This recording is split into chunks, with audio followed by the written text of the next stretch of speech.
Hello, ladies and gentlemen. We're back for Top Cut, the first round of Top Cut. Johnny here with Nick, my co-commentator. Nick, how you feeling? I'm pretty excited. This is we got quite the top cut over here. We got 10 people. We've got we do. We have 10 people in our current top cut right now. So it's gonna be exciting. That wasn't a really good intro. I know. I messed it up for you. Here you go. You hyped it all up, and then I just came with this very anticlimactic, lackluster response. I'm sorry. Sometimes we need to have a balance, though. You could be the yin to my yang. Yeah. Yeah, but I don't think you want that on commentary, right? You want things to be lively. You don't want people to watch it and drone out and fall asleep. You're not wrong. Be entertained and whatnot. You're not wrong. I want to do is not have them be entertained. Which is true. But sometimes you don't want to have two overhyped commentators commentating. You need to have that good balance. It's like when you watch sports teams. There's always that one color commentator that's super excited, and then there's the professional analyst who talks in a very more monotone voice. But yeah, that's a very good point. Very good point. But back to Pokemon. That is what we are commentating on, after all. Yeah, Joan's team. Tiddvicious versus JoanGarcia.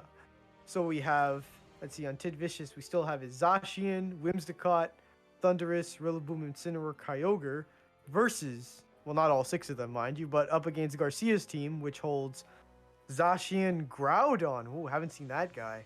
Incineroar, Charizard, Regieleki, and Porygon. Yeah, Porygon 2 to be specific. Now, yes, thank you. What's really good about this team for JoanGarcia's side is that it can kind of scream Trick Room. I mean, both Incineroar, Groudon, and Porygon 2 are slow Pokemon, whereas Aleki, Charizard, and Zacian are naturally fast. So I think a Trick Room shot might be present in this game.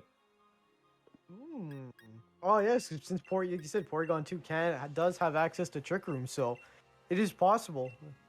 Since Whimsicott, since setting up Trick Room does counter Whimsicott's Tailwind, because then even it doesn't matter how fast Tiddvicious' Pokemon are, as long as Trick Room's up, the slowest guys are always going to go first.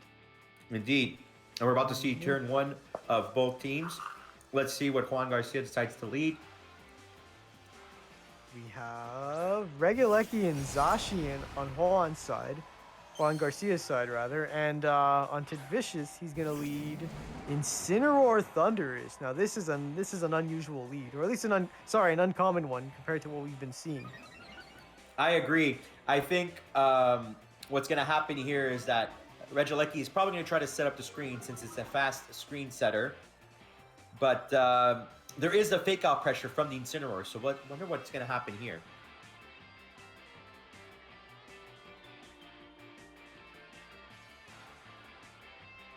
Oh, sorry about that. I just got a message from one of our Top Cut players saying that unfortunately they won't be able to continue as they have to go to work. So, it's always a shame when you hear that. They've worked up to get all the way. They won so many matches to make it to Top Cut, and now I guess they won't be able to continue as now they have to go to work. It's always unfortunate to hear. We still appreciate them coming out and participating. Oh, of course. Of course, you're kidding. It's always great it's always great getting the more people we get in a tourney, the more fun it is, right? Because you get to see everybody coming with all their different Pokemon, the different items, movesets they put on them. What else? Just, it gets gets people from, since it's an online tourney, you might get people from who knows where in the world competing together, interacting together thanks to Pokemon. Agreed. Now, this is something unusual. We see a Dynamax Regieleki here going early, getting some damage in as soon as possible. Seems like JoanGarcia is going for a full offensive strategy turn 1. That is. Look at that. You said there's the Max Lightning from Regieleki and the Behemoth Blade onto the Incineroar slot. And what was that? Was that an Electro Web? Oh, it was. Electro Web's gonna come in. Speed games over here. Yeah, trying to get the reduced speed on both players, so like that, both Mons, so that in case Tailwind. Sorry, my mind blanked out there for a second. in case Tailwind does not get through, at least he can have natural speed advantage with the reductions from Electro Web. Zacian coming in to face another Zacian and Regieleki. So we got Electric Steel Fairy versus Electric Steel Fairy. But That's true, actually. Mirror match in terms of their types. Thunderous, though, has that access to flying type, which can be a crutch versus another electric type, but not so much here in this situation. Oh, and what makes you think that? Because it does have better stats overall, in my opinion. Oh. Incineroar coming in, getting the -1 attack drop on both the Zacian and the Thunderous, but triggering Thunderous's Defiant ability, giving it an extra +1 attack stat instead. So much for that mirror match, right? Bringing in the Incineroar, now a fire type. Goodbye to Steel Fairy. But I don't think it's goodbye for the Incineroar, because that Behemoth Blade, a steel type move, ain't going to do anything to a fire dark type like Incineroar. Especially with the -1 attack stat, neutralizing the boost from Intrepid Sword. True, and look at that.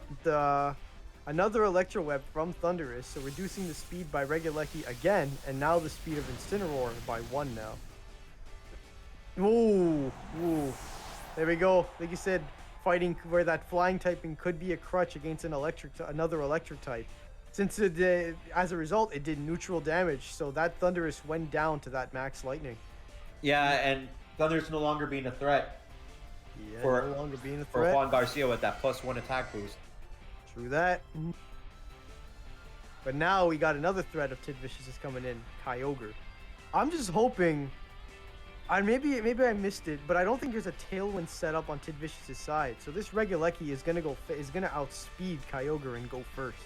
And if that's the case, it might go down. It might go down to the max light. Man, Regieleki is at -2 attack boost, but Incineroar does have access to Fake Out. True. This could force Tiddvicious to Dynamax. But sorry, I totally forgot. I totally forgot the work that Thunderous was putting in, right? Because even if Regieleki might have a higher base speed, since it already has -2 speed from the Electro Web, Kyogre just might be able to outspeed it and take it out.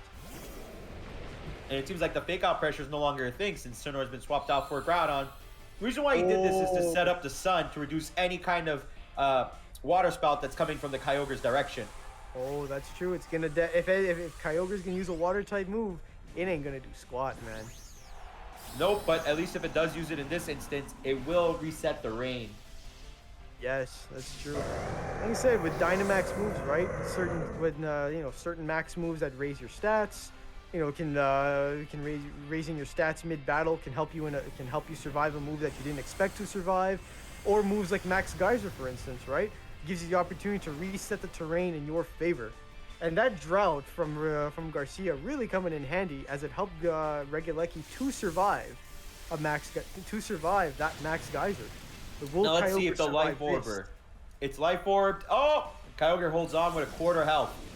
And survive, like you said, survives even with a life, survives a Max Thunder, even when Regieleki had a Life Orb. Holy smokes! Also electric terrain. Yes, look, holy smokes! Look at that, surviving with a Life Orb and under terrain. That's one bulky Kyogre, honestly. It is, and this also gives information to both players, because going into games 2 and 3, sometimes these little interactions can make or break a difference in calculations of attacks. It does, right? Because that's part of the fun and the surprise in Pokemon. You don't know. Even if you might be using the same mons, like as we saw, both of them having Thunderous or Zacians, you don't know what sort of EV spread, like how they built them, if they put more investment into defense or special defense. But maybe in this Groudon's case, I don't know what kind of special defense investment was put into it, but it did not take that Max Geyser very well. Nope, unfortunately it did not. It got the kill off on the Groudon. Getting rid of one of the restricted Pokemon that JoanGarcia wants to bring in. This seems like it might be a very big turning point for Matt. The match didn't seem to go so well for him at first, but now it seems like the tides of war are changing in his favor. He's not. Sometimes you're not just fighting your opponent, you're also fighting the weather your opponent set up to give them an added boost to their attack, right? Like with Max Geyser up, Kyogre, who already hits like a truck, is gonna do even more now that the rain's up. So that Max Geyser is gonna hit for way more. You got to consider the the additional damage that Max Geyser is gonna do in the rain. One thing that we have to be aware of now is that because Zacian swapped out, it's back to its normal speed stat, meaning that it's probably really fast, so it's gonna hit first. Yeah, that's true. Doesn't have the -2 on it anymore. Probably Tiddvicious, suspecting it might not survive a Behemoth Blade from it, is switching it out into Incineroar. Look at the mirror match once again under the rain, getting those Intimidates off on Garcia's side now. So now we have a -1 on both Incineroar and Zacian. And will this Sacred Sword kill? And It does. Oh. I guess the rain was blessing. Oh my god, I messed up that pun. I was gonna say, I guess they blessed the rains down in Africa because Tiddvicious with the Sacred Sword gets the kill on the Incineroar, and Incineroar lives the Behemoth Here we Blade are in making return. Toto. First Phil Collins, now Toto. All right. I see where you're going. I messed it up though completely. I was half watching the game and half trying to watch my cat, make sure not to break down the TV. Did you not hear me try and sing Easy Lover when Rillaboom came out? I think that was already bad enough as it was, so don't worry about it. But honestly, all in all, it's fun to make these kind of puns. We got Aleki and Zacian on JoanGarcia's side of the field. His last two mons, Aleki not looking very good. But it is fat, but it does have a higher base speed, so, well, instead of attacking, it's going to go for defending. Possibly, hoping that Tiddvicious is going to attack it. Or maybe it was predicting the fake out slot to go to it, but it didn't. It didn't. He gets to set up a free substitute as a result of that. Look at that turn! There was nothing that happened on Garcia's side. Like, he did nothing to Tid's side. He just got a free sub up. Exactly. This was a very big turn for Tid. And Garcia concedes game 1 and giving Matt the win for game 1. Like Nick, tell me your thoughts. Like I said, protect is a very tricky move to use, I find. As you want to know when's the right time to reveal it, right? In that, you want to know when's the right time to reveal protect, because that can make or break that game. It could turn that game into your favor. If you reveal it too early, your opponent might then start predicting, okay, yeah, he's probably gonna go protect here since he's low enough. But if you haven't revealed it yet and then you do it, it just throws them off. Because then they're like, oh dang, like I didn't realize that was what their fourth move was. Indeed, and also the fact that Incineroar had access to fake out that turn really played the mind games for JoanGarcia, because he wasn't sure if he should have protected both, just protected one. That's what it is. I was surprised by the Aleki Dynamax, though. That was a very unique thing that we have yet to see in this tournament. Oh, all right. Mm-hmm. Yeah, true. Life Orb, Aleki, Dynamax. Because for the most part, at least I don't know about you, but from playing like VGC, like ranked battles online, I've seen a lot of support Regalekis, like running the dual screens, with Light Clay. And indeed, you're correct. That's usually the set that Aleki's been known to be using. Just going for the double screens with Light Clay, or if they want to use Magnet to just go for like a more offensive Aleki. But Life Orb Aleki, that's unique, and you know what? I like it. I like uniqueness in Pokemon. Yeah, like I said, even if people, for example, both of them have Incineroar, right? You don't know if maybe he has a different. You don't know if Garcia has a different item on his Incineroar compared to Matt's, or if he has a different moveset, or what the EV spread on his might be. Exactly. One Pokemon that was disappointed on JoanGarcia's side was Groudon. It seemed to do almost nothing besides change the weather for him. Yeah, like it looked like it was turning to his favor with that, because it's like, sweet, I get to negate, I get by bringing in the sun, Kyogre's gonna do less damage. But after it Max Geysered in the sun, yeah, it didn't do that much on Aleki. But the turn after, when the water came up, Kyogre was kind of just there. Like, it kind of didn't do much, right? It kind of just sat there waiting to get knocked out. So maybe there was a plan maybe Garcia's plan might have backfired somewhere. Potentially. Not sure. Yeah, but with the upside that JoanGarcia can take from this, though, is that Matt has zero information on what his Groudon is. Yes, that is a really good point right there. I don't know what to say to that. I'm just sitting there like, yo, that's a good point. That's a really good point. And I'm just repeating myself like a parrot here. But maybe, you know, as a result, he might be saving that Groudon. Maybe that Groudon's got some moves on it that Matt might have not expected to have, and that's why he's not leading it with it right now. Instead, Garcia's leading with Regieleki and Zacian, and on Tid's side, we got Incineroar and Zacian. So we got no +1s happen. We got the +1 boost happening on Matt Zacian, thanks since there's no Intimidate happening, but Garcia Zacian not getting that +1 boost because of the Intimidate. Agreed. And this is the same lead that Garcia brought into game 1. So maybe he feels very confident in his strategy, just maybe he didn't execute it properly. So maybe he needs to be an executor and, yes, he needs to be a grass psychic type totally in order to make this happen. Yeah. So or let's grass see what dragon. happens. I don't know. So Zacian's being swapped out for the Thundurus, probably predicting a Max Lightning into that slot.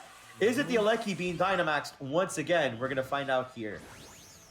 I don't know. I think I remember you saying that Zacian can't. Oh, yeah, it is. Right? It is. Yes, and I keep on forgetting that fact. Zacian Yo, imagine it could, though. You just have like a giant dog on the field with an even gianter sword. I know, not the best English on me, but you know what I'm saying. The biggerest sword. Yes, the bigger sword. Yes, and even more of a threat than it already is. Wow, Max Lightning with the Life Orb picks up the KO on Matt's Incineroar. That's a big attack right there. Incineroar going down. Oof. I just blinked and he died. Like, okay. I blinked and the Incineroar disappeared. That's a really big play right there. That Aleki already putting in work in turn 1 of game 2. You know, Matt's probably feeling a little bit of the pressure here, but Zacian is here to probably try to save the day. Let's see if the Behemoth Blade will get the KO. Because, I mean, it's pretty obvious to go for the Behemoth Blade on the Aleki, is it not? It does, since I remember you saying that Behemoth Blade does double the damage on a Dynamax Pokemon. I'm just wondering if it's going to survive, now that we've seen that it's a Life Orb Regieleki. Can it take a hit from... Can Zacian take a hit from it? Under electric terrain. So can it take a Max Lightning in the terrain? Well, I guess we're gonna find out next turn, since this turn he wants to get rid of Matt's Thundurus. Aleki already getting 2 kills. This is already 2 of his guys out in like 2 turns, pretty much. Which you really want to from your Dynamax Pokemon to get KOs as much as they can, and that's already 2 down with 2 attacks. And it lives the Behemoth Blade.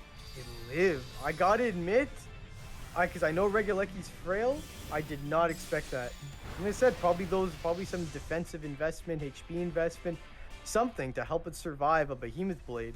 And if it is, yo, it did its stuff right there. Regieleki defying stereotypes here, making progress for all the Reggies, showcasing that it's not only Regirock that can provide Dynamax pressure, but Regieleki can, as it bounces away on the field happily, knowing that it has 2 kills so far. Do you think it picks up a 3rd here? You know what? If it does, then we're looking at possibly a very fast game 2 in this round 1 of Top Cut. I agree. And it's looking very dangerous for Matt, so he's got to be careful here. Oh, man. I mean, it's a bit of an uphill battle, right? It's 2 Pokemon on his side, Zacian at half health. And on Garcia's side, we have 4 guys, but his Regieleki's really low at HP. But since it goes faster, since right now it's the fastest Pokemon on the field, it might be able to take out a guy before it goes down. And I believe you're correct. Now we have to see, was it targeting the Kyogre slot or the Zacian slot? We're gonna find out really shortly. We shall. Well, Zacian, Mad Zacian, going for the protect here. Max Lightning on the... Oh no, is it gonna live it? Is it gonna live it? No. Picks up the KO. No, it doesn't. Oh.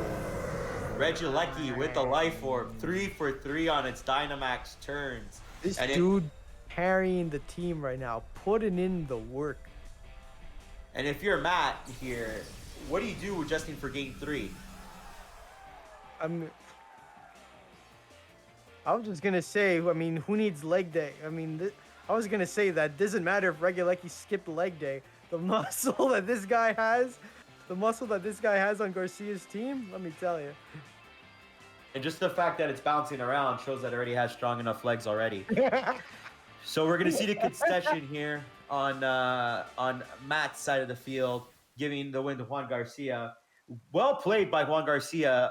Very well played. Adjusting very well played. for game 2. I think at least this match is a great example of it. Having control of speed, like you want to try and have control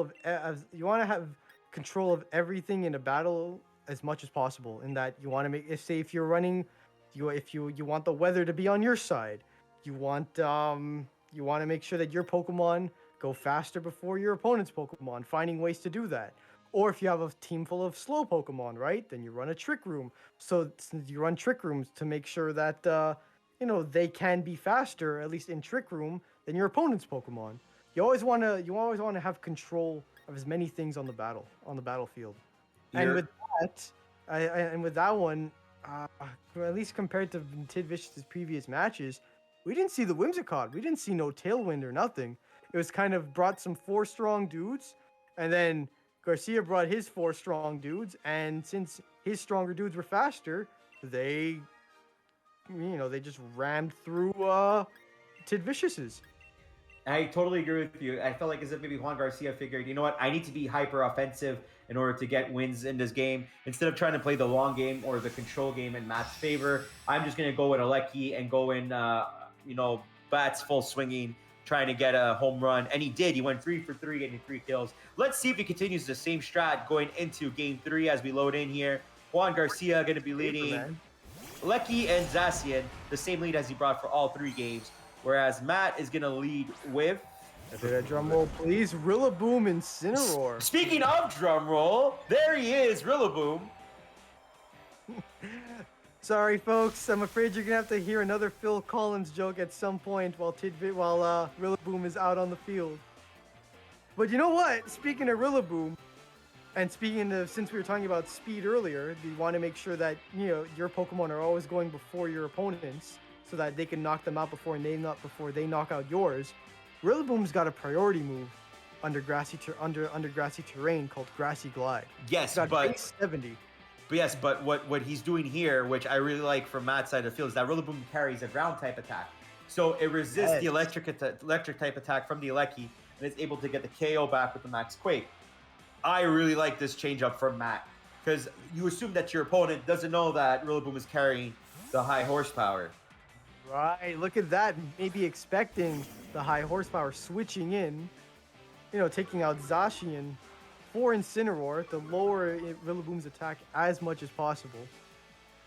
Yeah, the -1 attack stat drop might play a factor into this, as Alecki gets Dynamaxed into its aggressive form, bouncing away on these Pokemons, trying to stomp on them. Trying to get some tackles done. Sorry, I was just trying to get some physical memes in here. But in all seriousness, Alecki Dynamaxing, probably going to be targeting the Incineroar slot, since that Rillaboom resists the electric attack. And from Matt's side of the field, we're going to see a gigantic drummer hitting the field, trying to get a Max Quake on the Alecki. Who wins? Who do you think wins? So we've got a big old monkey on one side, and we've got, what's Regulecki exactly? Just an electric spring. we got a big old monkey versus an electric spring. All right, now let's see if Travis Barker's Max Quake will be enough to get the KO here. Oh, Matt's eating the berry. You gotta make sure you stay healthy and eat your berries, eat your fruits.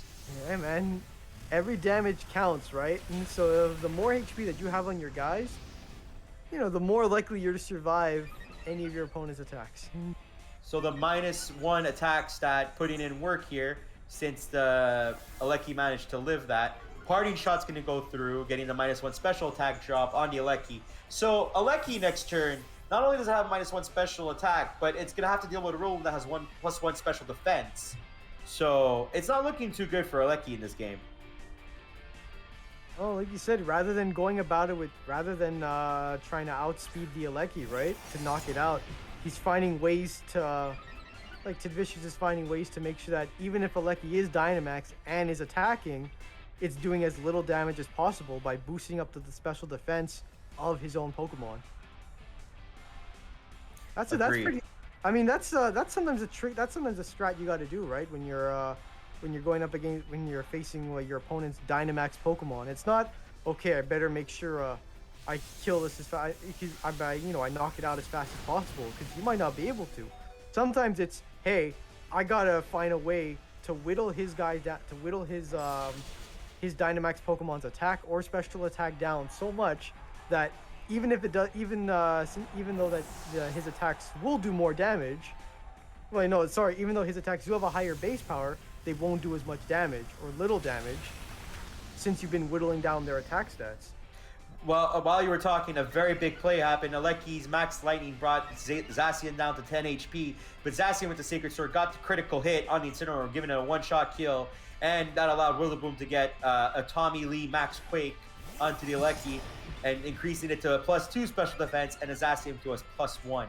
Massive turn for Matt here. Could be the game-breaking play, considering that the Incineroar now has gone to nothing, and Matt still has all 4 to JoanGarcia's maybe 2 1/4. Not even 2 1/10. Incineroar Incineroar poses the threat for Rillaboom because of that Flare Blitz. And with the +2 up on +2 special defense up on Matt's Rillaboom, Regieleki, even though with the Life Orb, and as we saw in the last game, shown to be one heck of a heavy hitter, might not be able to kill him in one shot like he did with his Kyogre. Agreed. Sacred Sword coming in on the Incineroar slot, it got in a crit in return, but unfortunately that crit wouldn't have mattered since Incineroar was at low health. Rillaboom with the Max Strike, targeting the Alecki slot, but it max guarded to protect itself. So Alecki still has the speed advantage, but it is at low health, but it is at -1 special attack, but it still has a Life Orb. So there's a lot of variables in play here. All these things you gotta consider. All these things that players gotta consider. Where it's like, all right, like you see, like all the things you listed right now, right? That's something that Matt's got to keep in mind. Of okay, Regieleki has low HP, it has Life Orb, so now that it's not Dynamaxed, after it goes back to its normal size form, will it die to Life Orb damage? And it will, from what we're seeing based on its HP. It'll die to its Life Orb damage in its next attack. But do I want it to attack and get off more damage before it goes down? Agreed. And here, Matt seems like he's going to be swapping out the Rillaboom for a Kyogre, which makes it lose its +2 special defenses that it was boosting up. But the Alecki is leaving the field, bringing in the Groudon to set up the Drought. This might have been a very good play on Matt's side of the field, because now that Drought is going to be removed, by Kyogre's Drizzle. But we got Kyogre now switching in, right? Oh, yeah. No, sorry. Why did I blank out there for a sec? This is exactly everything you just said. I am so sorry. No, it's okay. It's okay. It's been a great match so far, so we get super distracted. It's like, oh my god, oh my god, oh my god, oh my god. The back and forth. Oh, the Solar Blade reveal. Very big play by Matt here. The reason why it was such a big play is because JoanGarcia wanted to swap in Groudon to set up the Sun so that Solar Blade will have instant use. Solar Blade on Zacian. Yo, I've never seen this. I've never seen... Oh, dang! Right from then. And Tid wins. That Solar Blade miss is too much, or to not miss, but charge up is too much for JoanGarcia.